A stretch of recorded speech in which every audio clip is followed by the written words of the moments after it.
Hey guys, OGalbina here, and today we have a pretty cool video with the Teal Mask DLC coming upon us pretty soon here in about a week from when I'm recording this. I wanted to take the time to go through and not only give you guys my top 5 Draft League Pokemon of this like post-home pre-DLC metagame, but as well as ask some friends of mine, as well as ask the community to kind of get a general consensus over what the top 5 might be for each of us, what the general consensus is, and kind of the differences between people and their different opinions and things like that. So we're going to be going over that today. If you guys do enjoy these types of videos and you want to drop a like on the video, I'd really appreciate it. I also appreciate if you sub to the channel. We're on our way to 3,000 subscribers, and I would really appreciate if you help me out in reaching that goal. And yeah, with that being said, we can go into some ground rules. Now, first off, I'm going to give my ranking of my top 5. I'm going to give 3 friends of mine who recorded and sent me videos of them talking theirs, John Jr., Khaz, and Trowe. Then afterwards, I'm going to go over the community ranking. What we're basing this ranking on in order to make everything consistent, right? Because in Gen 8, or in Gen 9 in particular, a lot of different leagues use a lot of different rulings. For example, on Wi-Fi and BBR, we do like 2 Terra typings on a captain, and that's it.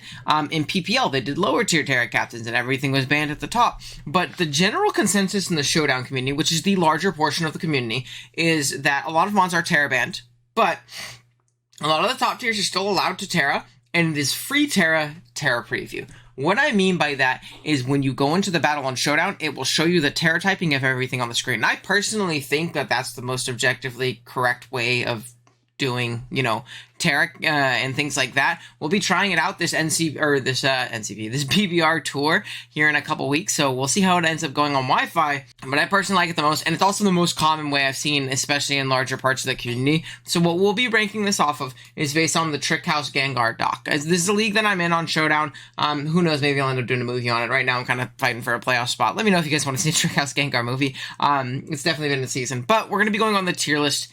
I think except for Zamazenta, I did exclude Zamazenta from the list, but you can see basically everything allowed, but there are a lot of Terra bans in this league. Chien-Pao, Dragapult, Iron Valiant, Roaring Moon, Spectre, Palafin, Volcarona, Baxcalibur, and Dragonite are Terra banned. So all of those Pokemon will be considered not allowed to Terra in this list, just to keep things consistent.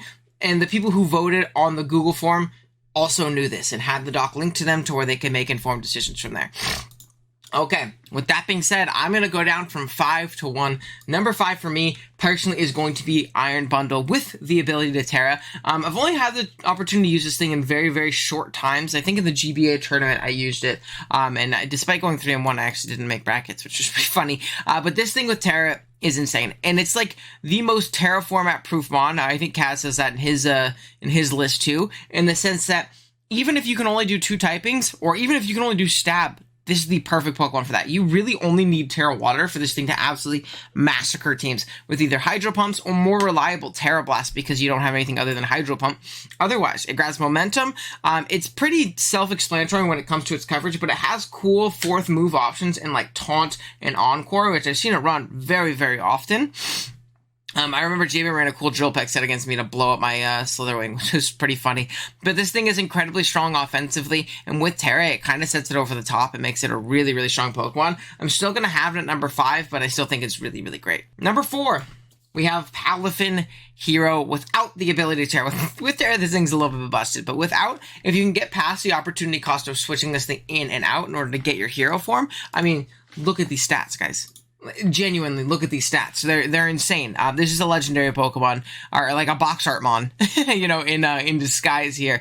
All Might the Palafin. But this thing's very versatile, whether it be just like choice band sets, choice scarf sets. I've run AV Palafin to great success. The bulk up sets that you typically like really bulky bulk up sets, or mixed or special even, if you're running into those like Slowbro Dondozo matchups. I've seen like, you know, Boom Burst Throat Spray sets do a ton of work. It also gets access to agility, and then obviously really, really strong priority in Jet Punch. This Pokemon is insanely strong, and it has great anti-cheese potential. And what I mean by that is I think strong priority this generation is amazing because of the fact that there's so much offense running around, there's so much Terra happening, there's so much shenanigans going on with us boosting stats and getting fast and strong. Having that strong priority move is really, really a lifesaver in a ton of matchups. There might be games where you just don't have switch-ins to some of these crazy offensive threats in the Paldea region, but you got a Palafin to come in and revenge it afterwards, which I think is really clutch. I really want to give this thing a shot during a whole league scenario. think I only used it in a tournament. But man, this thing is ridiculously strong. Ridiculously strong. Number 3, I have a Pokemon that I think was pretty underrated in a lot of these lists.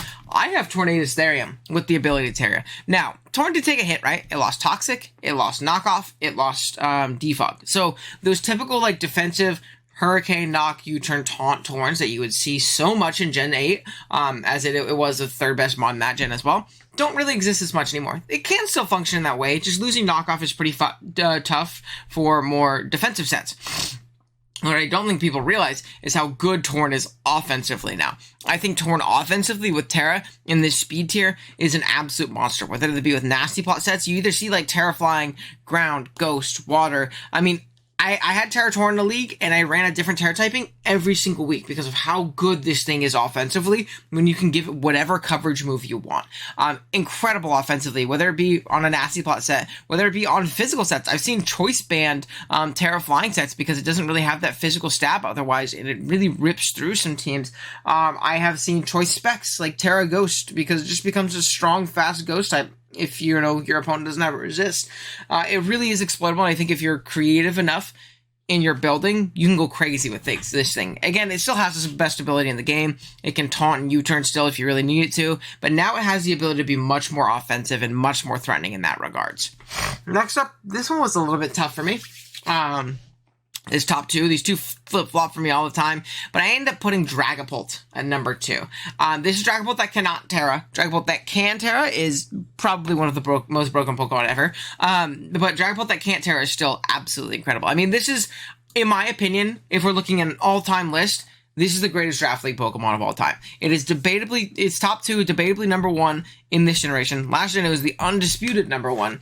This thing is incredible. It is perfectly made for Draft League. Now, this speed tier, 142, is incredible. Again, having ridiculously fast Pokemon like this, anti-cheese Pokemon like this are going to be, really, really solid. You have one of the best typings in the game in Dragon and Ghost, with a solid attack stat and a solid special attack stat, which isn't great, but it's kind of made up for by high base power moves and spammable attacks. And then you have just one of the greatest move pools in the game. I mean, this thing doesn't not get something. You can always go really bulky and Wisp and Hex things. You can go Specs. You can even go Bandit if your opponent has a shitty Fairy type, which they might in this generation. This is Gen 9. There isn't a lot of good Fairies. I have had the pleasure of using Pulp multiple times this generation, and it has not skipped a beat. It is still absolutely incredible. Don't let anybody tell you otherwise. This thing is ridiculously good. Now we just need to make sure they don't give it Poltergeist in the DLC, because then we'll have to ban it. And then lastly, we have Chien-Pao. We just used this thing for the 2nd time in BBR recently, and man, oh man, is this thing absolutely broken. It just doesn't own switch-ins. Like, it's kind of got Pult syndrome, right, where it's really fast, 135, incredibly fast, but it gets to use that 120 attack stat even more, and again, the anti-cheese potential with Ice Shard and Sucker Punch on a Pokemon where you just take off 25% of your opponent's defense is astronomical. It's crazy. Choice Band doesn't have switch-ins. Heavy Duty Boots can come in multiple times throughout a game and just kind of chip things down and win the game over time. Really, they'll have like one immediate response to like a boot set, and then after that, it's in like to a KO range after hazard. So that's fun. And then one Sword Stance and the game's over. One Sword Stance and the game's over. There's not teams that can take on a +2 Chien-Pao if you have the right coverage. You don't really need a lot of coverage too. This thing doesn't get it.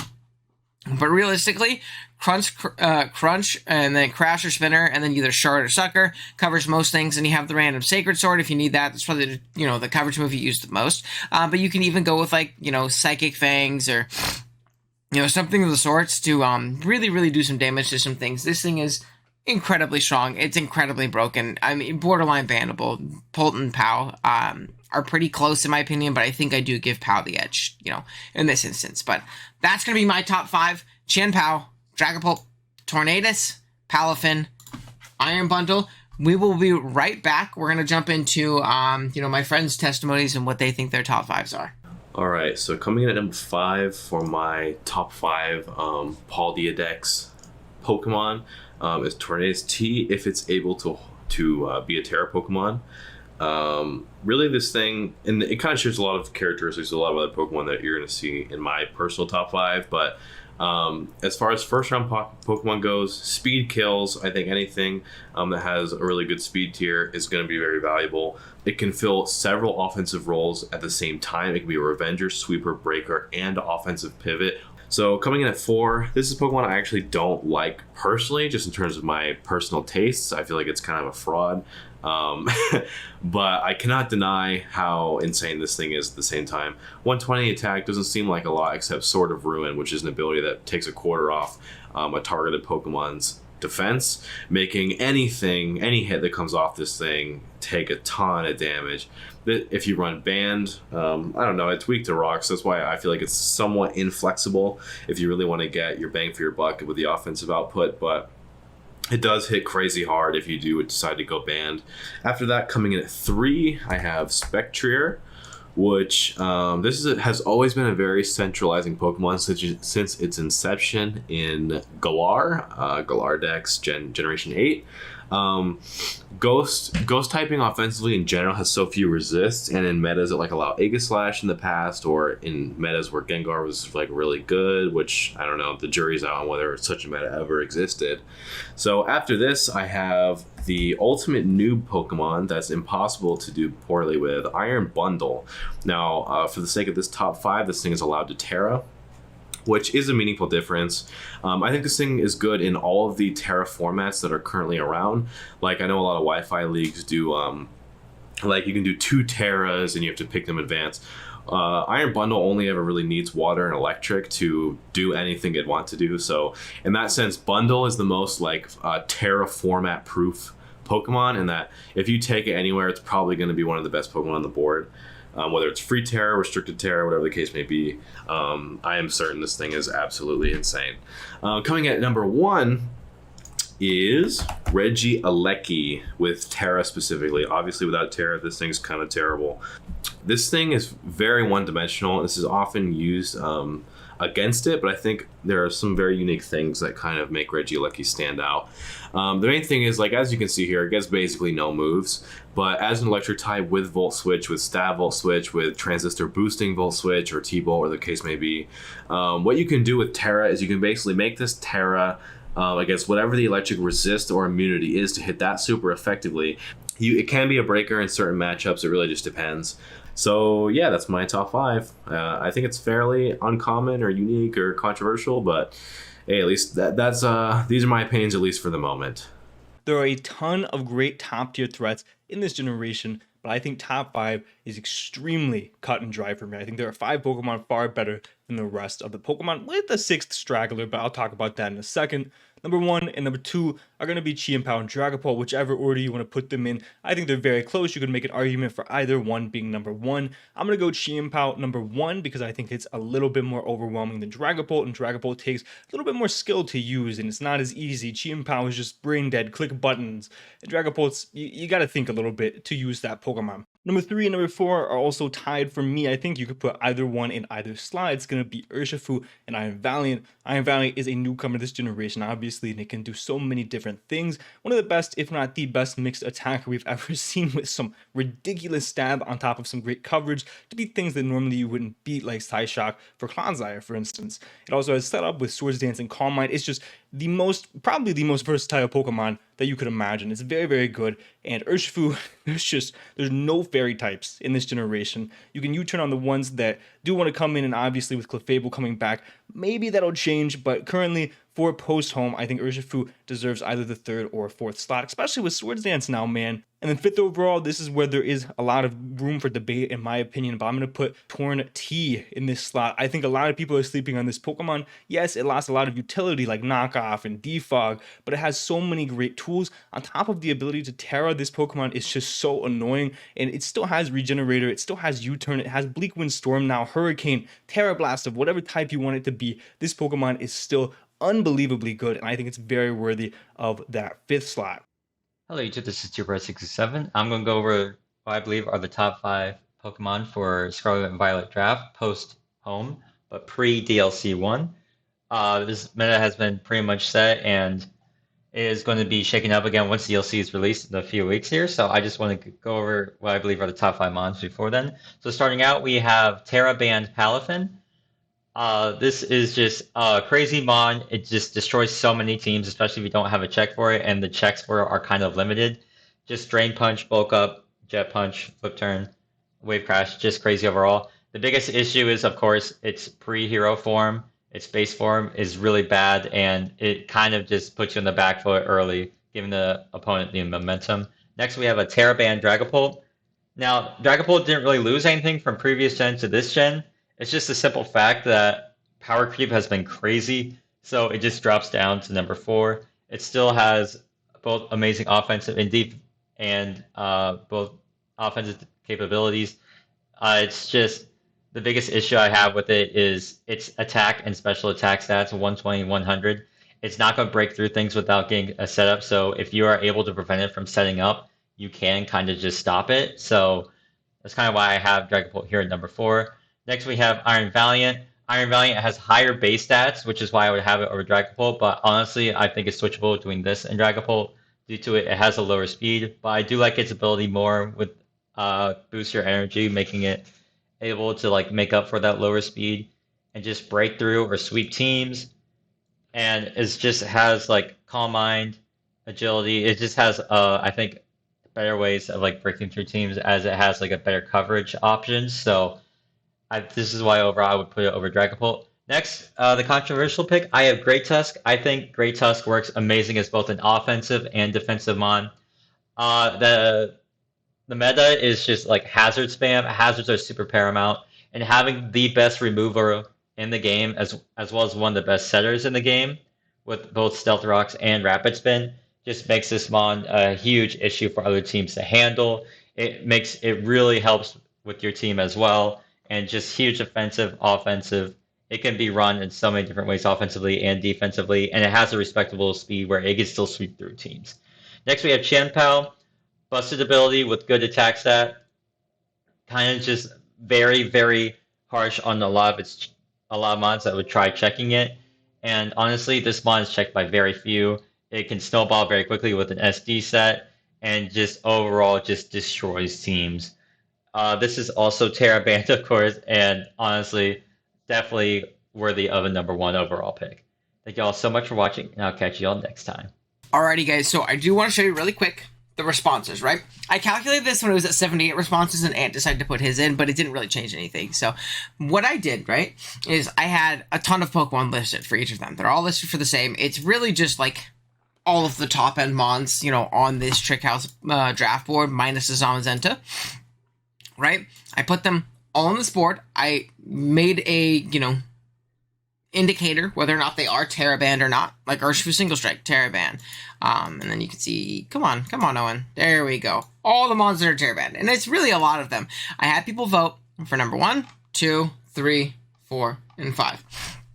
And then from there, I did kind of a point system. So, if a Pokemon got a vote on number 1, that was 5 points. So, for example, Chien-Pao had 33 votes at number 1, so 33 times 5 is what its score for that was.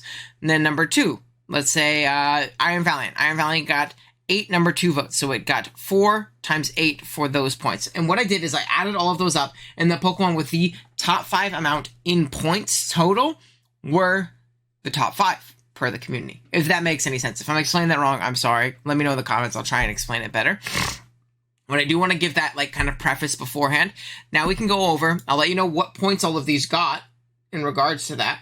And I'll let you know my thoughts on what everybody says right here, right? Oh, I guess honorable mentions. We'll do honorable mentions really quick. The 2 Pokemon that were the closest to actually get into the top 5 were Urshifu Single Strike and Great Tusk, which actually both really surprised me. One, I figured a lot of people would value Urshifu Single Strike higher, but they didn't, which is thought was a bit interesting, especially with Swords Dance this gen, though it was Terraband, so maybe that has an instance to it. And then Great Tusk actually really surprised me. I didn't think people would have that thing that high, to be completely honest, but, you know, here we are. Okay, now, really close to those 2, we have number 5 at 75 points. We have Palafin. A little around where I had it, to be completely honest, so I don't think this one's actually too crazy. We already talked a ton about Palafin. I don't really need to beat a dead horse. Community valued it a little bit lower than I did, and then a little bit lower than I think a couple of the other people on the list did, but not too much lower. But we have our first kind of change within the list. At number 4, with 92 points, we have Terra Annihilate. Now, this makes sense to me.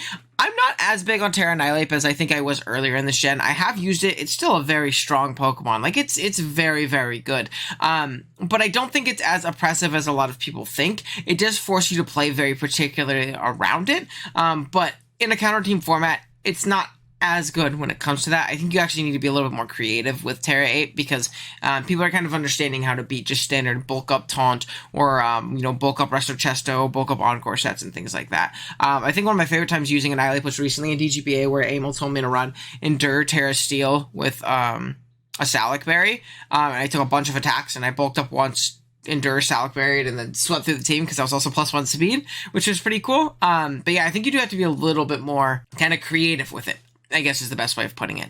And then we have our last discrepancy, actually. Only having one more point than Annihilate at 93 points was Iron Valiant without Terra, and this is the one I disagree with. Like, the other two, I get it. Like, there's no shade in those ones.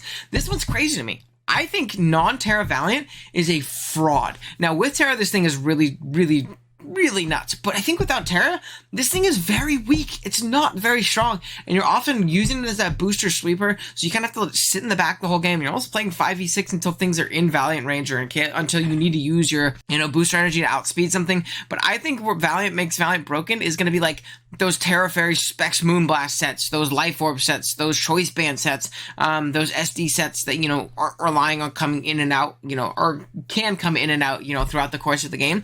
I don't think that non-Terra is very strong. I don't think I'd put this thing in like my top 10 even. Like, I think there's so many better Pokemon in the game. So the fact that this thing got top 3 is very interesting to me. I thought this was like by far the craziest thing on the list. I don't know. Let me know what you guys think. And then the last two are actually pretty consistent at 217 points. Keep in mind, I want you guys to remember, Palafin had 75, Annihilate had 92, Valiant had 93, at 217 points for second place. We once again have Dragapult, no Terra.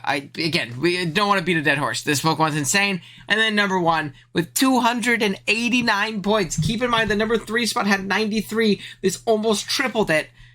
We have Qianpao. I think the community list makes sense. I think that the general consensus that Palpult are pretty much top 2. Right? Palafin is in there in the top 5 in pretty much everybody's list that we've looked at. And then we have things like Valiant and Annihilate that stuck in here. Again, the Annihilate makes sense to me. It was fringe top 5 for me. But I think that Valiant is a crazy one. I don't know. Maybe I'm tripping and I just don't see the light on Valiant. Let me know what you guys think in the comments. Let me know if you guys enjoy this type of video and kind of seeing what all of the rankings were for everybody. And yeah, drop a like if you enjoyed. Sub if you're new. We'll see you guys in the next one. Later.